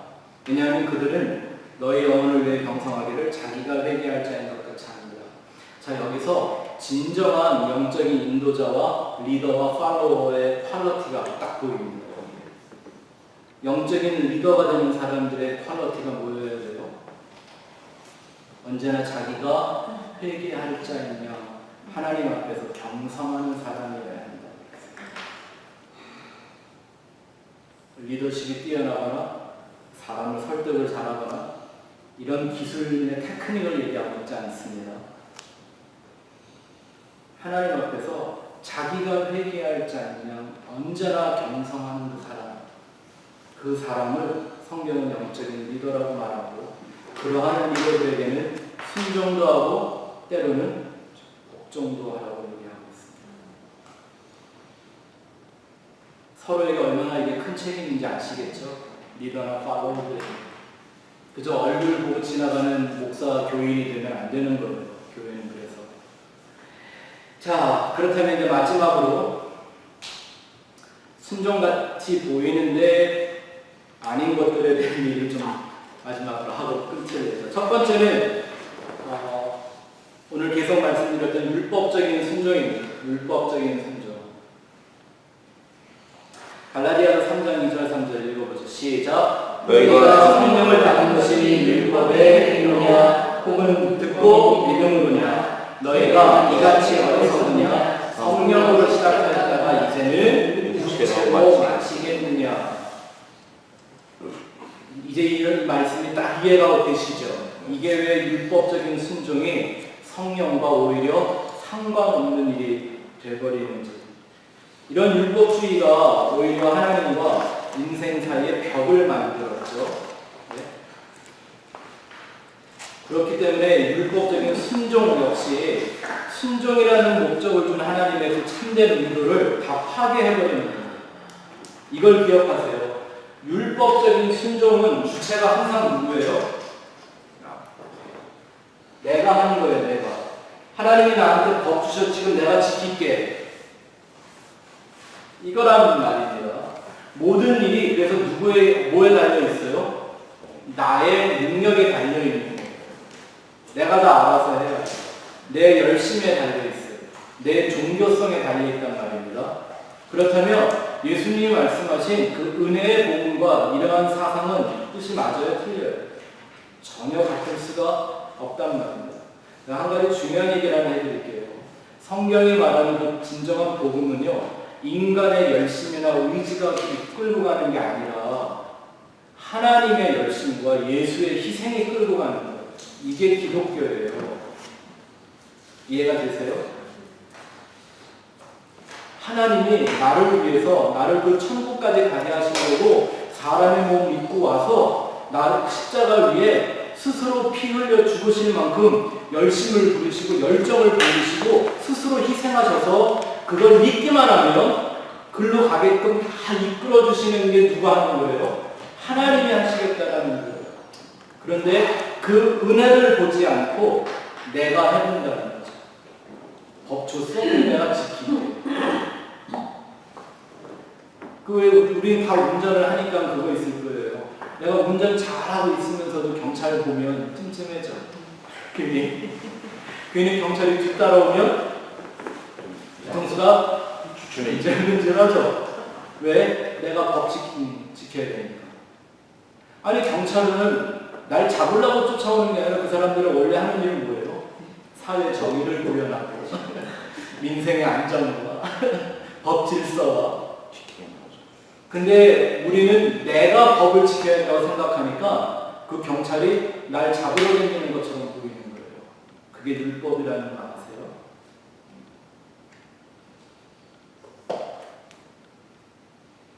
진짜 복음이란 하나님의 열심, 나 같은 사람 하나를 구원하시는 그 하나님의 열심, 그리고 그를 천국으로 인도하시는 그 예수님의 희생의 은혜, 그게 우리를 끌고 가는 거예요. 그게 복음의 다입니다. 그래서 겉으로 드러나는 행동이 똑같을지는 모르겠지만 율법적인 순종과 그 하나님을 사랑하고 은혜 가운데서 이루어지는 순종은 다릅니다. 사람은 잘 몰라요. 속기도 잘해요. 근데 하나님은 중심을 보시는 그 하나님은 속지 않으세요.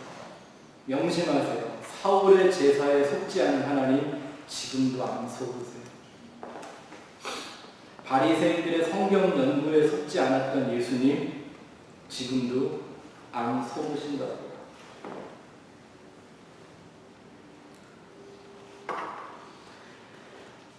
다른 뭐 예를 들 게 많이 있는데 그 정도는 충분히 이해하셨을 거라고 생각해 봅니다. 혹시 이런 생각은 좀 이건 한번 얘기하고 지나가죠. 그러면 내가 과연 하나님께 지금 내가 드리고 있는 순종이 율법적인 순종인가 아니면 사랑에서 만들어지는 순종인가를 어떻게 하면 알 수 있을까요? 기쁨이 있으면. 네? 꼭 그런 거예요. 내가 잘해도 그냥 기쁘지 않겠나요? 그런 거 좀 쓰는 것 같아요.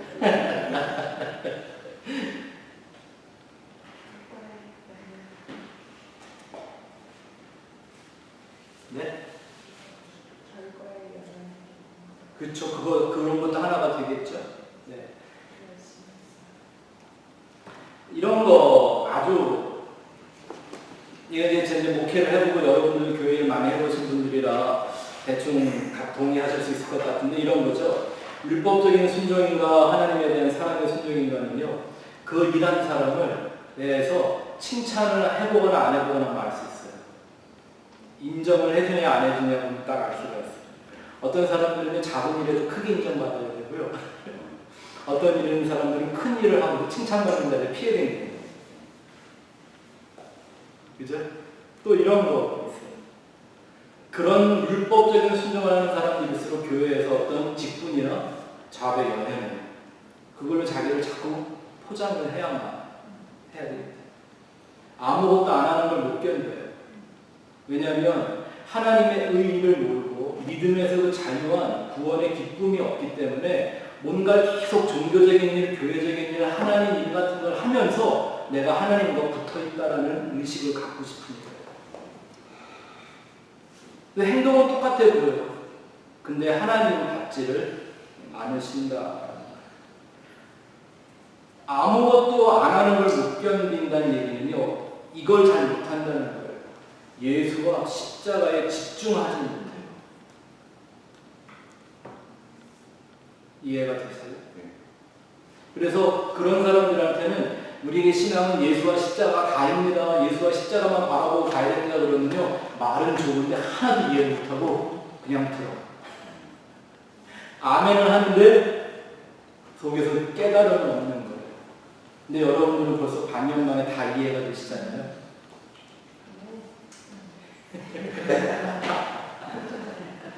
또 이런 거예요. 율법적인 순종을 하는 사람들일수록요. 이중성이 심해요. 교회 생활과 교회 밖의 생활이 너무 차이가 나요. 너무 달라요. 또 그런 사람들은요, 일을 뺏어보면 알아요. 남이 내 일을 하는 걸 못 견딘대요. 또 아까 우리 집사님이 기쁨 얘기도 하고 우리 장애님이 결과 이런 얘기 하시는데 맞아요. 율법적인 그런 순종에 빠져있는 사람들일수록 자기의 자랑과 자기 연민에 쉽게 빠져들어요. 왜? 그 모든 일이 누가 했기 때문에. 내가 했기 때문에.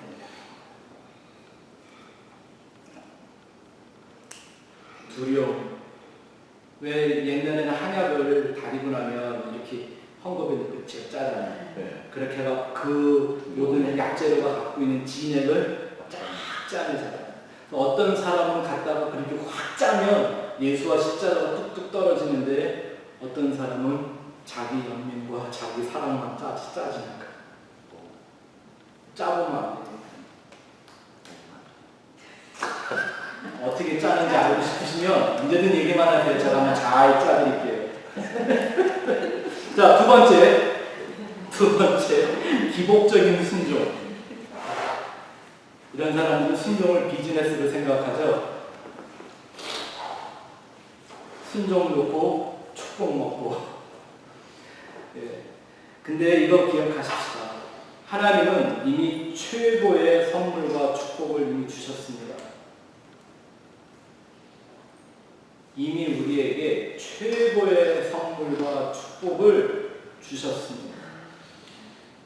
지금도 무슨 순종을 해서 하나님한테 뭔가 얻기를 바라서 그렇게 교회에서 열심히 봉사하고 순종 이걸 하는 것이나 가르치는 사람들은요, 솔직히 말하면 저는 그 사람들이 구원을 아는 사람들이라고 평가하고 싶지가 않습니다.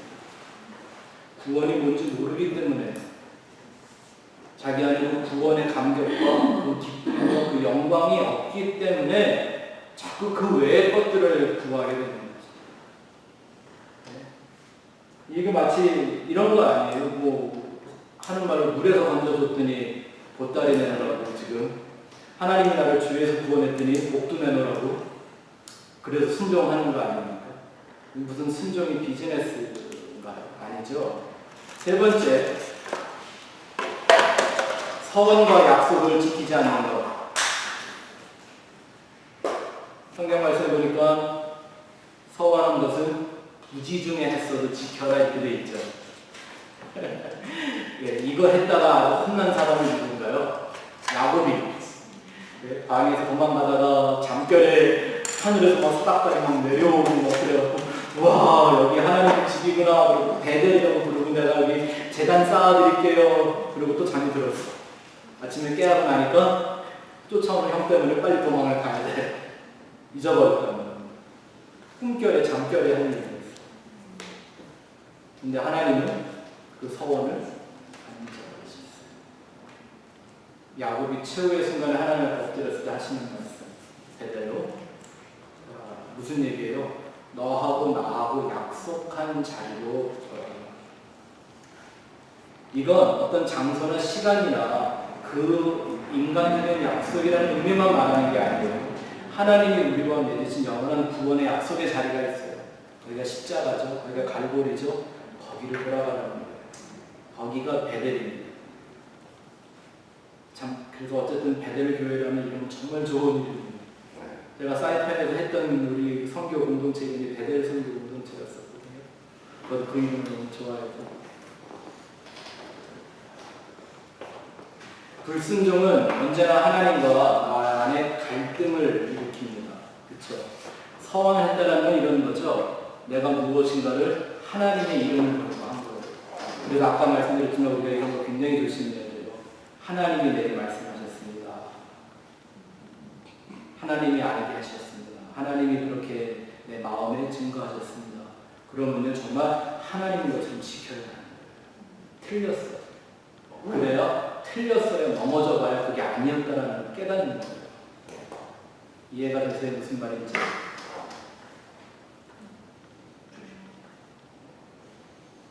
세 번째. 네 번째. 최선을 다하지 않는 것. 역시 불순종의 한 가지입니다. 여기서 말하는 최선이라는 것은요, 무조건 열심히 하는 걸 말하는 게 아니라 하나님에게 최고의 것을 드리려고 하지 않는다는 거예요. 열심과 노력만을 말하는 게 아니라. 그래서 최선의 반대말은 최악이 아니라 차선입니다. 마귀는 우리를 최악으로 꼬시는 게 아니라 항상 차선책으로 꼬십니다. 마귀가 예수님을 3번 시험했잖아요. 그 3가지 시험이 다 차선책이라에 대한 시험이었다는 거 아세요? 최선이 아니었고 그렇다고 최악도 아니에요. 그죠? 돌을 떡으로 만드는 게 악인가요? 성전에서 뛰어내리는 게 악인가요? 그죠? 근데 차선책을 꼬시는 거예요. 5번째, 책임을 회피하는 것 역시 불순종입니다. 책임을 회피한다는 건 안 하는 것만 말하는 게 아니라 더 하는 것도 말하는 거죠. 누구처럼? 아까 얘기한 사울처럼. 내게 하나님이 주어주신 영적인 권위와 자격과 책임이 있는데 그것을 벗어나는 것도 문제죠. 이 책임을 회피하는 것에 대표적인 2가지 이유가 성경에 있습니다. 교만과 게으름입니다. 딱 누구의 얘기 같아요? 이게 마귀의 얘기인 거죠. 왜 천사장이 타락한 마귀가 되어버리고 말하는가. 마지막 6번째는 부분적인 순종입니다. 여호수아가 가나안의 모든 족속을 다 죽이지 않았기 때문에 온 세계가 오늘날까지도 이 전쟁에 근데 지금 더 위험한 건요. 아시는 제가 설교했다는 얘기를 하려고 그랬는데 전쟁보다 지금 더 위험한 건 이겁니다. 크리스천애리, 기독교라는 크리스천애리와 이슬람 이거를 합해놓은 겁니다. 세대들에게 그 목사님 그거 말씀하세요. 근데 그걸 어떻게 해석하느냐 문제인데 이제 시간이 조금 지나보면 금방 알 수 있을 거예요. 정체는 다 드러나요. 머지않은 날에. 그런데 제가 이걸 좀 여러 가지를 알아봤더니요. 우리가 심각하더구만요. 생각보다. 우리나라에? 네, 마치 전 세계적으로요, 지금. 네. 특별히 어떤 종교의 이름을 내걸고 평화를 외치는 평화주의자들일수록 여기에 지금 조용히 조인을 하고 있는데 그게 뭐냐면요. 알라 있지 알라. 예. 이거를 어떻게 보냐 하면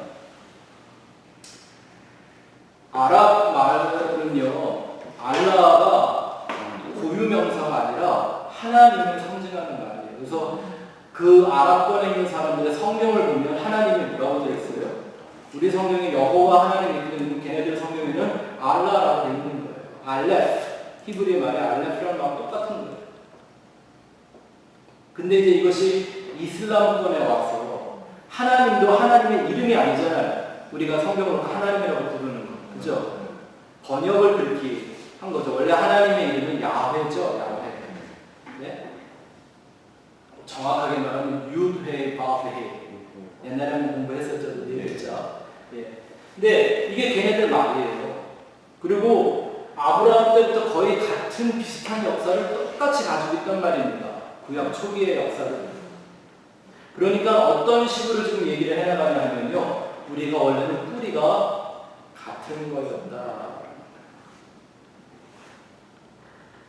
근데 이런 속임수의 기독교가 지금 또 섞는 게 제가 이해가 안 되는 게 뭐냐면 여러분 로마 카톨릭, 천주교랑 기독교랑 뿌리가 같았어요? 틀리지. 아니야. 아니요, 틀리게 말해. 시작부터 다르게 시작을 했어요. 역사를 정확하게 보면 313년에 기독교를 국교로 삼는다고 하면서 그 당시에 그 국교로 흡입이 된 사람들은요 이미 300년이라는 기간 동안 완전히 변질된 복음을 갖고 로마의 앞잡이 노릇하던 종교인들이었어요. 바울이 그러죠. 이미 저 그리스도들이 세상에 와 다른 복음을 찾는다. 그렇던 사람들이 로마 카톨릭화 되면서 그걸 다 들어갔고 여기 안 들어간 사람들을 죄 잡아 죽인 거예요. 그들이 어디까지 들어갔어요? 카타콤이라고 하는 지하 동굴까지 가서 막 단체로 문둥되어가지고 죽어가는 그런 역사가 다 일어나는 거예요. 그러니 알고 보면 느낌은 같이 이렇게 왔다 달라진 것처럼 보이지만 아니에요. 시작부터가 다르단 말입니다. 똑같은 거거든요. 같은 역사, 같은 성경의 이름들을 쓰고 한다고 해서 그 뿌리가 같은 게 아니에요. 똑같이 하나님을 알라고 부르다가 이제 와서 시대에 따라 문화에 따라 조금씩 달라진 거다 이렇게 얘기를 하고 제독도 제일 메시아를 기다린대요. 근데 그거 예수가 아니에요. 예, 알아요. 네. 그래서 완전히 다르거든요. 근데 지구의 평화를 위해서 어차피 뿌리가 같은 거니까 똑같다고 하자라는 이런 운동이 벌어지고 있어요. 네. 제가 지금 뭐 그거 다 설명하려고 그러는 게 아니라 이게 어디서 시작된 거예요? 여호수아가 다 부분적인 순종을 했는데 예를 들면 이런 거죠. 가나안을 정하고 땅을 다 차지했는데 뭐 이렇게 얘기를 해보자. 1%의 사람을 남겨놨더니 그 1%가 이렇게 온 세계를 적그리스도가 시키기 있는 거지. 근데 이게 남의 역사가 아니라 이게 내 안의 역사가 언제나 부분적인 순종으로 남겨놓은 부분을 마귀의 틀이 됩니다. 그리고 꼭 역사해요. 그래서 신앙은 철저함이라는 게 중요해요. 단순함과 철저함. 여기서 말하는 단순함은 그냥 사람이 이렇게 너 이렇게 단순하냐 이런 단순함이 아니고요. simplicity. 하나님의 말씀만 붙드는 그 simplicity. 그리고 그걸 지켜내는 철저함. 그래서 두 번째 마지막 줄 보세요. 순종의 완성은 어려울 수 있지만 삶의 문제를 최소화합니다. 그래서 거듭 말씀드리지만 하나님이 우리에게 주신 모든 이 계명들 순종에 대한 조건들은 날 위한 거예요? 하나님 위한 거예요? 예를 들어 우리가 전에 본 것처럼 하나님 앞에 감사하는 것도 하나님이 감사하라고 하는 거 누굴 위한 거예요? 하나님 우리 감사 받고 싶어서 그러시는 거예요? 네? 오성신님? 아니요. 날 위해 하시는 말씀드린 거죠. 예. 질문 혹시 있으십니까? 나누고 싶은 말씀이나? 또